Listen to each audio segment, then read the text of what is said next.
A very good evening to all of you. So today's topic of the lecture is going to be collection and furnishing of credit information and also the control of the government agencies.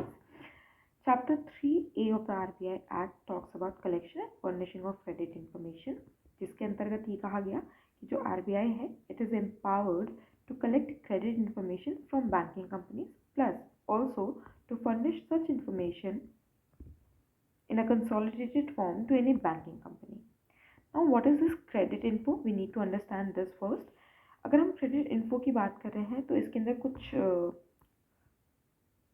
Parameters आते हैं जो कि जिसमें से है सबसे पहला credit info हम किसे कह सकते हैं amount and the nature of the loans, या दूसरी credit facility, nature of security taken from the borrower, guarantee furnished by the banking company, credit worthiness of any borrower and any other information related to the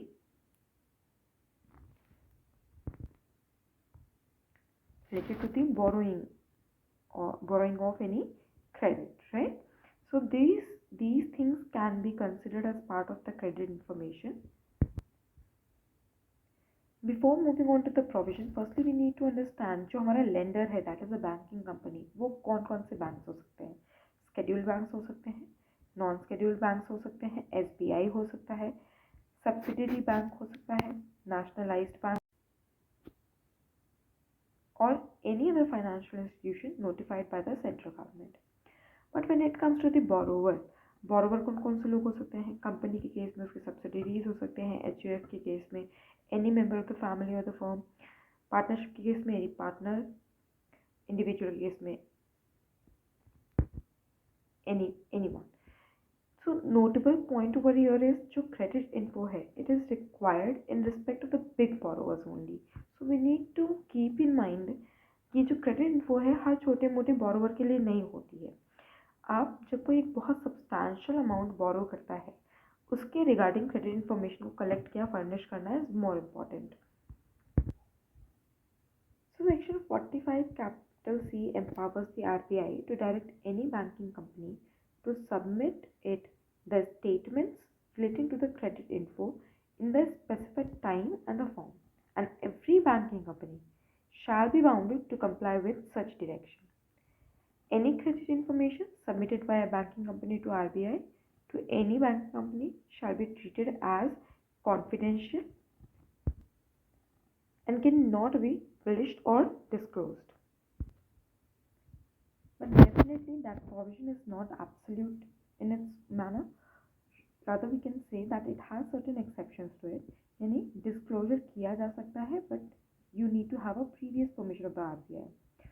Disclosure RBI के द्वारा हो सकता है but without disclosing the name of the banking company or its borrowers. Disclosure is also permitted कर सकते हैं जब अगर वो किसी और लॉ के अंदर परमिट किया जा रहा है expressly. तो ये कुछ एक्सेप्शन हैं जो डिस्क्लोजर प्रोविजन के हो सकते हैं. Now we also need to basically understand the nuance regarding control of RBI on NBFCs. So any company carrying on the banking functions but which cannot be formally called as a bank can be called as a non-banking financial company, right? अभी जो registration of NBFC है with the RBI, it has said that it is a compulsory registration. तो यहाँ पर जो minimum fund required है that should be of ₹2 crore. कुछ recent policy developments भी हैं जहाँ पर कुछ NBFCs को exempt किया गया है, जैसे कि कौन कौन सी NBFC. Now firstly we need also to understand कि जो exemption है किसके regarding है. जो exemption है वो compulsory registration से exemption है. तो कुछ NBFCs जो engaged है माइक्रो फाइनेंसिंग में, जैसे कि एग्रीकल्चरल लेंडिंग हो गया, कुछ लाइसेंसिंग अंडर सेक्शन, जो कंपनीज जो NBFC को लाइसेंस किया गया है under section 25 of the companies act, उन्हें भी एग्जेम्प्ट किया गया है कंपल्सरी रजिस्ट्रेशन के प्रोविजन से. And it also the non NBFCs which are not accepting public deposits, उन्हें भी कंपल्सरी रजिस्ट्रेशन के प्रोविजन से एग्जेम्प्ट किया गया है. Apart from that some mutual benefit companies जिनका available fund is just rupees 10 lakh, it is also exempted from the requirements of registration.